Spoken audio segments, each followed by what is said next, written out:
सानजौफुनि गाहाम हामलायनायखौ बयनिबो जासिहरनाय जाबाय। आंनि नामा बसुमतारी। आं क्लास 4आव फरायो। आंनि फारि नङा 1। आंनि खाफालाव बोनानै मोनदों जाहैबाय अक्सिजेन। अक्सिजेन गेसखौ जों हां लानायाव बाहायो। अक्सिजेन गेसखौ जों अर सुनायाव बाहायो। अक्सिजेन गेसखौ बिफां लाइफाङा हगारो। बिफां लाइफांनिफ्राय जों अक्सिजेन गेसखौ मोनो।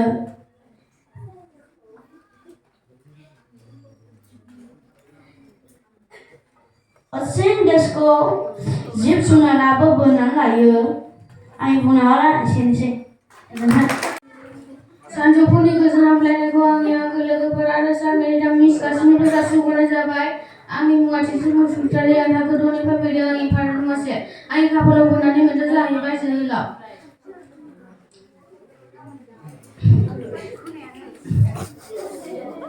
जों गासैबो साफा साफा लिरनानै जोहोलाव जायो। गोदोनि समाव जोहोलावफोरा गोबां बोलो गोरा दंमोन।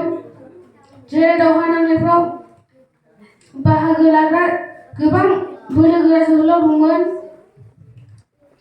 जेरै जोहोलाव दैमालु, सिखोना जोहोलाव बायदि। जोहोलावफ्रा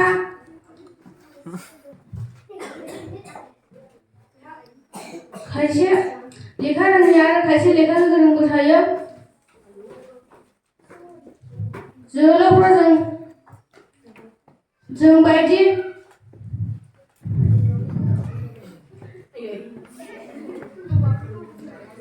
गेदेर मानसि देरनानै जानायखौनो जोहोलाव बुङो। आंनि बुंनांगौआ एसेनोसै। गोजोन हामलायनायखौ बयनिसिमबो जासिहरनाय थाबाय। आंनि मुङा नार्जारी। आं थाखो 2निफ्राय फैदों। आंनि फारि नङा 10।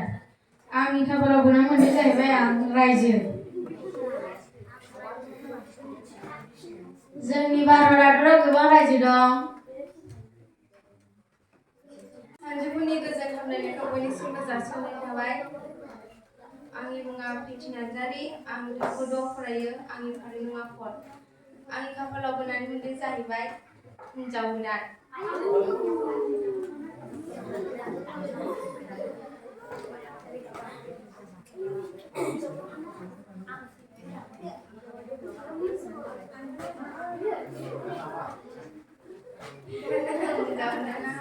हाबा जाबा गाबो।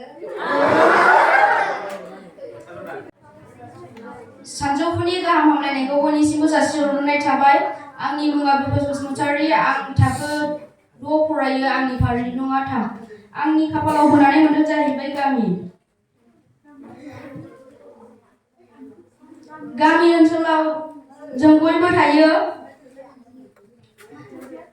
मोनसे गामियाव दैदेनगिरिफोरबो थायो। जेरै गावबुरा।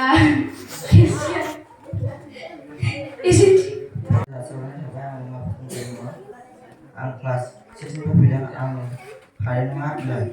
दायो आंनि खाफालाव बोनानै मोननाय जाहैबाय दाहोना। गोदोनि समाव दाहोनाफोरा माहाजोनाव थायोमोन।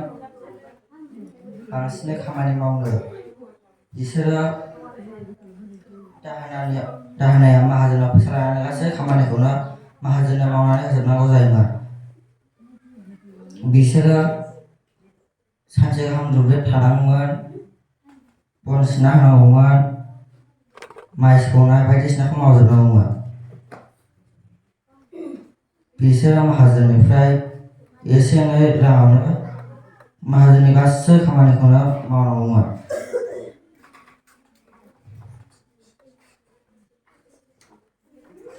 दाहोनाया हौवाफोरानो बांसिन थायो। एसेनोसै। सानजौफुनि गोजोन हामलायनायखौ बयनिसिमबो जासिहरनाय जाबाय। आंनि मुङा नार्जारी। आं थाखो 2आव फरायो। आंनि फारि नङा 5। आंनि खाफालाव बोनानै मोनदों जाहैबाय थुंग्रि। थुंग्रिखौ गोदोनि समाव राजाफ्रा बाहायनाय जायोमोन। एसेनोसै।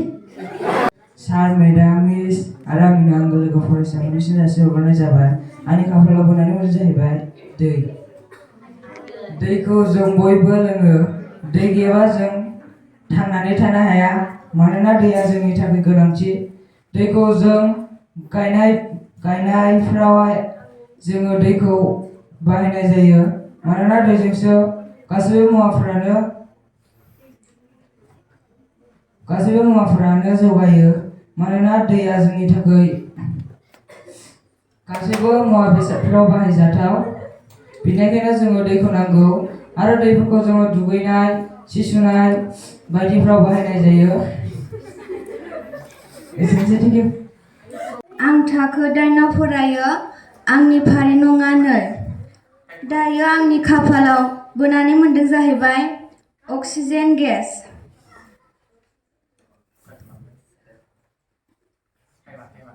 अक्सिजेन गेसखौ जों बयबो हां लायो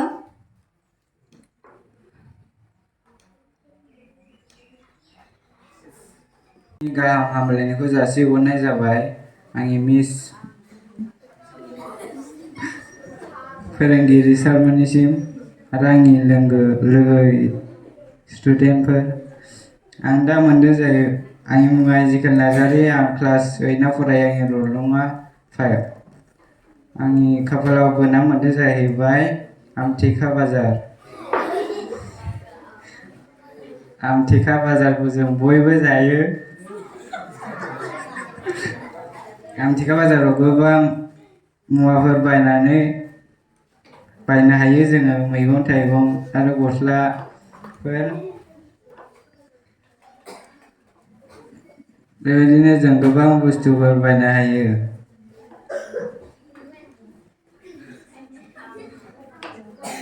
जाग्राबो जानो हायो जोङो एसेनोसै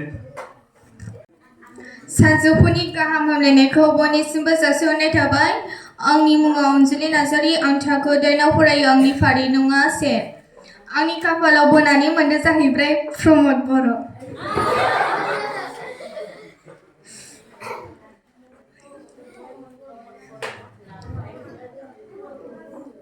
प्रमद बर'आ जोबनाय जाबाय आंनि मुङा जगसा बसुमतारी आं क्लास 9 आव फरायो आंनि फारि नङा 1 आंनि खाफालाव बोनानै मोनदों जाहैबाय कम्पिउटारा मोनसे आगजु बेयाव जों गोबां खामानि मावनो हायो बेयाव कम्पिउटारनि माखासे बाहागोफोर दं बेफोर जाबाय माउस कीबोर्ड गोबां थायो कम्पिउटाराव जों फट' बायदिसिना बुखांनो हायो आरो गोबां खामानिफोरखौ मानसि मावनो हायैखौबो मावनो हायो एसेनोसै क्लास 9 आव फरायो आंनि खाफालाव मोनदों जाहैबाय फरायसा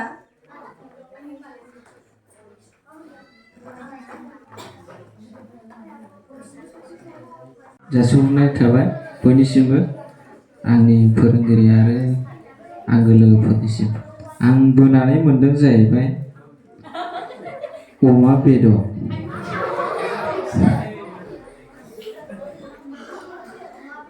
अमा बेदरखौ अमानिफ्राय मोनो अमा बेदर जायोब्ला गोबां भिटामिन मोनो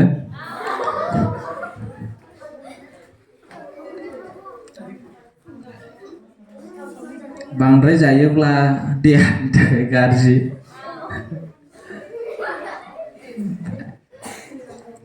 अमा बेदरखौ बाजाराव फानो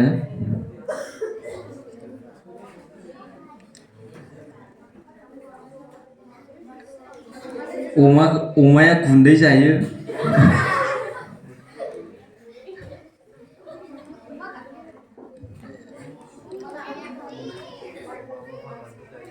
अमा बेदरखौ हांनानैबो जायो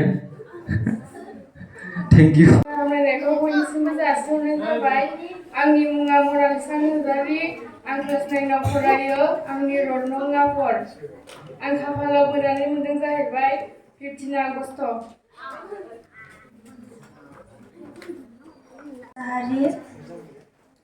आंनि खाफालाव बोनानै मोनदों जाहैबाय नाफाम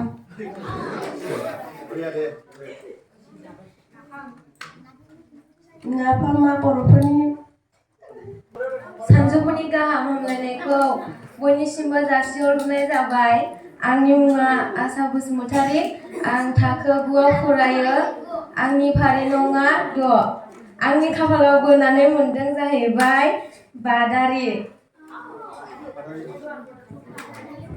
गिबियावनो आं बेयावनो थिफिननो हानाय गासैखौबो आंनि सार आरो आंनि आंगो लोगो फरायसा नोंथांमोनखौ आं सानजौफुनि गोजोन हामलायनायखौ जासिहरनाय जाबाय आंनि गोसो गोरबोनिफ्राय। आंनि मुङा थमास बसुमतारी, आङो थाखो 10 आव फरायो। आंनि फारि नङा 1। दायो दिनै बे मिथिस्लाबै बादायलायनायाव आंबो बाहागो लादों। आङो बे समाव खाफालाव बोनानै मोनदों जाहैबाय आगर। आगर होनोब्ला जों आगरखौ जोंनि बर' आइजोफोरनि गानग्रा जोमग्रायाव बांसिन मोनो। दखनायाव नुनो मोनो आरो आर'नाइ जोंनि मान बावनायाव होग्रा ट्रेडिशनेल आर'नाइ बेयाव जों नुनो मोनो। आगरा गोबां रोखोमनि दङ, जेरै फारौ मेगन आगर, दाउसा मोख्रेब आगर, हाजो आगर, दिंखिया आगर आरो बेबायदिनो गोबां माखासे आगरफोर दंबावो। बे आगरफोरखौ बर' आइजोफ्रा गोदोनिफ्रायनो माखासे जेनेरेसन बाय जेनेरेसन दासिमावबो सोलिगासिनो दङ।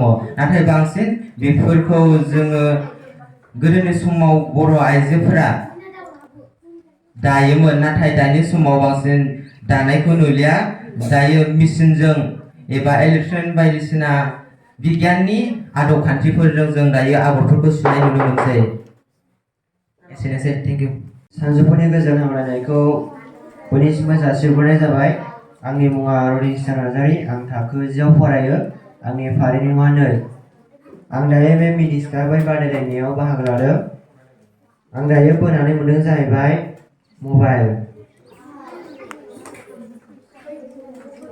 मबाइला जाबाय जोंनि दानि बिगियान मुगानि मोनसे जौगाहोनायाव मोनसे गोबां गोनांथि होग्रा मोनसे आगजु। बेखौ गोदो गोदाय सुबुंफ्रा बांसिन बाहायनो मोनामोन, मानो होनोब्ला गोदो गोदायनि सुबुंफ्रा जेबो लेखा रोङामोन। बेनि थाखायनो बिगियान मुलुगाव जौगानो हायिनि थाखाय मबाइलफोरखौ दिहुननायफोरा खममोन। गोदो दंमोन मबाइलफोरा दंब्लाबो जोबोर खममोन। गामिफोराव 2 3 बिदिल' थायोमोन आरो बे मबाइलजोंनो जों दायो आथिखाल जुगाव गोबां खामानि मावनो हायो। जेरै जों दायो बे जायगानिफ्राय गुबुन जायगासिम खौरां हरनो थाखाय जों मबाइलखौनो बाहायनानै जोंनि मावनांगौ हाबाखौ मावफुंनो हायो। जासिहरनाय जाबाय। बे सफैनो हानाय मानगोनां गोरायुं आरो लेङाइ गोरायुं आरो बेजों लोगोसे बेयावनि गुबुन गुबुन आयदानि फोरोंगिरिफोर आरो बेजों लोगोसे जोंनि मानगोनां फरायसाफोर। आंनि खाफालाव बोनानै मोनदों जाहैबाय हारिमु। हारिमुआव गोबां गाननाय जोमनाय बायदिफोर थायो। हारिमु गैयाब्ला जोंनि बे हारिया जौगानाय नङामोन। हारिमुआव गोबां दानाय लुनाय, गोबां मेथाइ खननाय बायदिफोरखौनो होनो। Thank you. बयनिसिमबो जासिहरनाय जाबाय। आंनि मुङा सपना नार्जारी, आं थाखो 10 आव फरायो। आंनि फारि नङा 4। आंनि खाफालाव बोनानै मोनदों जाहैबाय कार्बन डाइ अक्साइड गेस।